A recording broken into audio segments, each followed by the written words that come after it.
Novels for ever میں خوش آمدید. ناول نمبر جس کی رائٹر ہے نمرہ احمد. اس کی یہ 25ویں ایپیسوڈ ہے، باب 13واں، جس کا نام ہے من الماس رابع ملکہ دادم، اور اس کا یہ سیکنڈ پارٹ ہے. تو ہوپ سو کہ آپ لوگوں کو میری طرح انتظار ہوگا کہ آگے کیا ہونے والا ہے. تو جلدی سے شروع کرتے ہیں اس پارٹ کو بغیر کسی دیر کے. سمر کار کھڑی کر کے گھاس پہ اتری تھی کہ مسز زمر کی آواز آئی. وہ جو کسی اور دھیان میں تھی پلٹی. نوشیروان چلا آ رہا تھا. جینس کی جیبوں میں ہاتھ تھے اور چہرے پہ دوستانہ مسکراہٹ تھی. اوہ نوشیروان، اسے اس سے بات کرنی تھی. ذہن اتنا الجھا ہوا تھا کہ فراموش کر گئی. وہ قدم قدم چلتا قریب آیا. سبزہ زار تاریخ تھا. نیکسی کے برآمدے کی بتیاں جل رہی تھی. وہ بالکل سامنے آیا تو چہرہ روشنی میں آیا. مجھے آپ سے بات کرنی تھی دراصل. وہ رکا. سمر ٹھہر کر سننے لگی.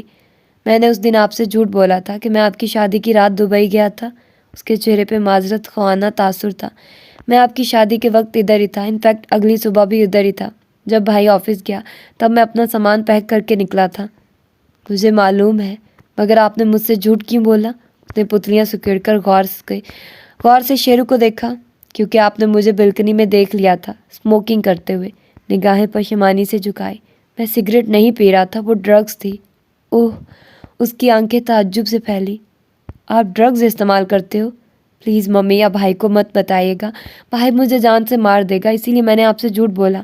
آپ ممی کو بتا دیں گی، مجھے یہی ڈر تھا. آپ اپنی بلکنی میں اسموکنگ کر رہے تھے اور آپ کے گھر والوں کو نہیں پتا. پہلے پتا تھا جب میں ڈرگز لیتا تھا. پھر سعدی نے بہت مشکل سے میری عادت چھڑوائی. ممی اور بھائی کو نہیں پتا کہ میں پھر سے لینے لگ گیا ہوں. صرف سعدی کو پتا تھا. ظاہر ہے دوستوں سے ہر بات نہیں چھپتی. میں اسی لیے اس کے آخری دنوں میں اسے بھی اوائڈ کر رہا تھا. میں شرمندہ تھا، مگر اب آئی سویئر میں چھوڑنے کی کوشش کر رہا ہوں. بس آپ کسی کو کچھ مت بتائیے گا. سمر چند لمحے غور سے اسے دیکھتی رہی. آپ کا سعدی سے جھگڑا کیوں ہوا تھا اس کے ریسٹورنٹ کے باہر اور پھر یہاں پارٹی میں؟ جھگڑا؟ نوشیروان کی آنکھوں میں حیرت اتری اور دل کام کر رہ گیا. میرا تو اس سے کوئی جھگڑا نہیں ہوا. ہاں بس اس نے مجھے جھڑکا تھا ڈرگز کی وجہ سے اور میں اس کو اوائڈ کر رہا تھا، مگر مجھے پتا ہے وہ میرا بھلا ہی چاہتا تھا. Okay thank you Nausherwan. اس نے سر ہلایا الوداعی انداز میں اور عجلت میں گھر کی طرف بڑھ گئی. اس کے ذہن میں فی الحال کچھ اور چل رہا تھا. نوشیروان نے مسکراتے ہوئے اسے واپس جاتے دیکھا اور پڑ گیا. جیبوں میں رکھے ہاتھ پسینے میں بھیگ چکے تھے اور دل ہنوز زور سے دھڑک رہا تھا. حلق خشک تھا، مگر جواہرات کے دیے اعتماد اور عاشم کی آدھے گھنٹے کی وٹنس پریپریشن نے واقعی ثابت کر دیا تھا کہ وہ ایک کاردار ہے. آخری کہکا اسی کا ہوگا. زمر اندر آئی تو ابا وہیں بیٹھے تھے لاؤنج میں. صداقت اور سیم ٹی وی کے آگے جڑ کر بیٹھے. کوئی رمضان ٹرانسمیشن دیکھ کر ڈھیروں ثواب کما رہے تھے. وہ سلام دعا کیے بغیر سیدھی اوپر چلی گئی. ابا نے فکر مندی سے اسے دیکھا تھا. کمرے میں آ کر اس نے چیزیں گویا پھینکی اور فارس کی لکھی چٹ لیے ڈریسنگ ٹیبل تک آئی. مختلف خانے کھولے، آگے پیچھے ہاتھ مارا. بے حد آرگنائزڈ زمر کو وہ ڈبی ڈھونڈنے میں 3 منٹ لگے. اس نے سیاہ مخملی ڈبی کھولی. کسی زمانے میں اس ڈبی میں اس کو وہ لونگ ملی تھی اور لونگ کے ساتھ ایک چٹ بھی تھی. زمر نے وہ چٹ نکالی اور پھر دونوں پرچیاں کھول کر سامنے کی. الفاظ مختلف تھے مگر دونوں اردو میں لکھی گئی تھی. لکھائی نہ اچھی تھی نہ بری، مگر وہ ایک تھی. کاف کی آنکھ، لام یا ان کی گولائی بالکل ایک سی تھی. وہ وہیں زمین پر بیٹھتی چلی گئی. حق دق متحیر شل بار بار ان الفاظ کو میچ کیا بالکل ایک سے. پھر سنگار میز پہ ہتھیلیاں رکھ کر وہ کھڑی ہوئی تو آئینے میں عکس نظر آیا. گھنگریالے بال کھلے تھے، چہرہ زرد تھا، آنکھوں میں عجیب سی حیرت اور صدمہ تھا، اور ناک میں لونگ دمک رہی تھی. وہ ننھا سا الماس اس وقت زمر یوسف کی پوری زندگی کو تہو بالا کر رہا تھا. پھر ان بھوری آنکھوں میں غصہ ابھرا. اس نے نوچ کر وہ لونگ اتاری مگر وہ شے کی طرح ڈبی میں ڈال کر بند کی. پھر باہر نکلی. ساتھ والے کمرے کا دروازہ کھٹکھٹایا. حنا نے فوراً ہی کھول دیا. اس کو دیکھا تو ذرا دیر کو ٹھہری. اس کی آنکھوں میں سرخ لکیریں ابھری ہوئی تھی، لب بھنچے ہوئے تھے اور ناک میں لونگ نہیں تھی. حنین کی الجھی ہوئی نگاہیں اس کے ہاتھ پہ رکی. زمر نے ہتھیلی سیدھی پھیلا رکھی تھی. میری نوز رنگ حنین؟ جی میں نے کہا حنین یوسف کہ مجھے میری نوز رنگ واپس چاہیے. چبا چبا کر الفاظ ادا کیے۔ حنین کی ٹانگوں سے جان نکل گئی۔ اس نے پہلی دفعہ زمر کو اپنے ساتھ اتنے کٹیلے اور سرد لہجے میں بات کرتے دیکھا تھا، اور جیسے زمر کو 2+2 4 کرنے میں چند منٹ لگے تھے، حنا کو بھی تھوڑی ہی دیر لگی۔ وہ خشک لبوں پہ زبان پھیرتی پلٹی اور الماری کھولی، آگے پیچھے ہاتھ مارا، پھر ڈریسنگ ٹیبل تک آئی، اس کے ایک ایک خانے کو چیک کیا، زرتاشا کی ساری چیزیں الٹ پلٹ کر دی، کچھ البمز، کچھ CDs، بے حد ڈس آرگنائزڈ۔ حنین کو نت کی ڈبی ڈھونڈنے میں کچھ دیر لگ گئی، اور پھر اس نے جھکی نظروں کے ساتھ ڈبی اس کی طرف بڑھائی۔ زمر نے اسے جھپٹا اور ملامتی نظروں سے اسے گھورتی مڑ گئی۔ فارس اور ندرت اکٹھے واپس آئے تو رات مزید تاریک ہو چکی تھی۔ وہ لاؤنج میں کھڑا بڑے ابا سے رسمی کلمات کہہ رہا تھا جب حنا آہستہ سے اس کے قریب آئی۔ جب وہ متوجہ نہ ہوا تو اس کی کونی ہلائی۔ وہ چونک کر مڑا۔ کیا؟ حنین نے ابرو سے اوپر کمرے کی طرف اشارہ کیا۔ انہیں کیسے پتہ چلا؟ کیا؟ فارس کو اچنبھا ہوا۔ اوہ، تو ابھی اس کی پیشی نہیں ہوئی تھی۔ پھپھو کو دیکھ لیں، وہ آتے ساتھ ہی کمرے میں بند ہو گئی ہے، ہلکا سا کہا، مگر ندرت نے سن لیا، ابا نے بھی، سیم نے بھی گردن موڑی۔ لاؤنج میں ایک دم خاموشی چھا گئی۔ فارس نے محسوس کیا سب اسی کو دیکھ رہے ہیں۔ وہ کسی سے بھی نگاہ ملائے بغیر سیڑھیاں چڑھتا اوپر چلا گیا۔ کمرے کا دروازہ کھولا تو وہ بیڈ کے کنارے بیٹھی تھی، رخ موڑے۔ وہ اندر آیا، کوٹ اتارا، اسے لٹکایا، سرسری سے نظر اس کے سر کی پشت پہ ڈالی۔ کمرے میں خاموشی تھی، اسے سمجھ نہیں آیا کہ ہوا کیا ہے، اور تب اس کی نگاہ اپنے صوفے پہ پڑی۔ اس کے سرہانے سیاہ مخملی ڈبی رکھی تھی۔ فارس نے چونک کر اسے دیکھا، جو اب اٹھ کھڑی ہوئی تھی اور اس کے سامنے سینے پہ بازو لپیٹے چپتی نظروں سے اسے دیکھ رہی تھی۔ فارس کے چہرے کے تاثرات سخت اور سپاٹ ہو گئے۔ ڈبی اٹھائی اور اسے سنگار میز پہ زور سے رکھا۔ واپس کرنے سے بہتر ہے اسے پھینک دیں۔ سمر کی آنکھوں میں دکھ کے ساتھ ملامت بھی ابھری۔ تم کب مجھے دھوکہ دینا چھوڑو گے فارس؟ میں نے کوئی دھوکہ نہیں دیا۔ وہ بھی سامنے آ کھڑا ہوا اور لہجے کو برہم کیا۔ اسٹوڈنٹس ٹیچرز کو گفٹ دیتے ہیں، میں نے بھی دے دیا۔ پہننا یا نہ پہننا آپ کا فیصلہ تھا۔ تم نے اپنا نام نہیں لکھا تھا اوپر۔ آپ میری لکھائی پہچان سکتی تھی۔ اگر تمہیں بھول گیا تو یاد کروا دوں، قانون کی کتابیں انگریزی میں ہوتی ہیں، میں نے تمہاری انگریزی کی لکھائی دیکھی تھی صرف۔ پھر تم نے نام کیوں نہیں لکھا؟ اس کی آواز بلند ہو رہی تھی۔ اوکے فائن، وہ بھی اونچا بولا تھا۔ نہیں لکھا، ٹھیک ہے نہیں لکھا، تو کیا کریں گی آپ؟ زمر کی آنکھوں میں پانی سا بھر آیا۔ تم اتنے سال میرا مذاق اڑاتے رہے، تمہیں بالکل کوئی لحاظ نہیں آیا؟ میں تمہاری ٹیچر تھی، بولی۔ وہ غصے میں تھی مگر آواز گیلی تھی، اور ان بھوری آنکھوں میں آنسو دیکھنا۔ فارس نے سر جھٹکا۔ جب آپ کو گولی مار سکتا ہوں تو کچھ بھی کر سکتا ہوں، میں تو ہوں ہی برا، اس لیے میری طرف سے پھینک دیں اسے یا آگ میں ڈال دیں، مجھے کوئی فرق نہیں پڑتا۔ لیکن اگر آپ کا یہ خیال ہے کہ میں معذرت کروں گا تو یہ میں نہیں کرنے لگا، بلکہ میں تھک چکا ہوں آپ کو وضاحتیں دے دے کر، اس لیے میرا دماغ خراب کرنے کی ضرورت نہیں ہے۔ اس وقت آپ میری ٹیچر تھی، مجھے جیل بھیجنے والی گواہ نہیں تھی۔ وہ واپس مڑا، چابی اٹھائی اور دروازے کی طرف بڑھا، تب دیکھا ذرا سی درز کھلی تھی، وہ دروازہ پورا بند کرنا بھول گیا تھا۔ یا اللہ، اس کا دماغ سنسنا اٹھا، ساری آوازیں نیچے گئی ہوں گی۔ مڑ کر ایک نگاہ زمر پہ ڈالی، جو خاموش کھڑی آنکھوں میں پانی اور ڈھیروں غصہ لیے اسے دیکھ رہی تھی، اور پھر باہر نکلا، زور سے دروازہ بند کیا۔ نیچے لاؤنج میں سناٹا تھا۔ حنین، ندرت، ابا، سیم سب اوپر ہی دیکھ رہے تھے۔ وہ سنجیدہ چہرے کے ساتھ لب بھینچے تیزی سے زینے اترتا گیا۔ ندرت اٹھی۔ فارس کہاں جا رہے ہو؟ کام سے جا رہا ہوں، آ جاؤں گا۔ ہاتھ جلا کر ان کو اشارہ کرتا وہ باہر نکل گیا۔ حنین، جاؤ، اس کو روکو، اسے کہو مت جائے، مگر حنین وہیں بیٹھی رہی۔ امی خیر ہے، بیٹھ جائیے، وہ آ جائیں گے۔ اس نے بظاہر خود کو بے فکر ظاہر کیا، البتہ بار بار پریشان نگاہ اوپر اٹھتی تھی۔ اسے پتا تھا فارس ابا سے شرمندہ ہے کہ انہوں نے اسے ان کی بیٹی کے ساتھ اس طرح بات کرتے سنا ہوگا۔ بہت اندر تک چلا دیتی ہیں وہ شکایتیں جو کبھی بیان نہیں ہوتی۔ ندرت چند لمحے چوکھٹ میں کھڑی رہی، پھر واپس آئی، سیڑھیوں کے پاس ٹھہر کر گردن اونچی کی۔ زمر، زمر، ان کی آواز میں کچھ ایسا تھا کہ حنین چونکی، ابا بھی چونکے۔ سعدی کے جانے کے بعد پہلی دفعہ ان کی اتنی بلند آواز سنی تھی، اور آنکھوں میں غصہ۔ زمر کمرے سے باہر آئی اور اوپر ریلنگ کنارے رکی، گیلی آنکھیں رگڑ لی تھی۔ جی، وہ پرسکون نظر آنے کی کوشش کر رہی تھی۔ تم نے فارس کو کیا کہا ہے؟ وہ کیوں چلا گیا ہے؟ اوپر کھڑی زمر کی آنکھوں میں ذرا تعجب سا ابھرا، الفاظ پہ نہیں، انداز پہ۔ میں نے اسے کچھ نہیں کہا، ابھی تو کچھ کہنا شروع بھی نہیں کیا تھا۔ ہم نے خود سنا ہے تم دونوں جھگڑ رہے تھے،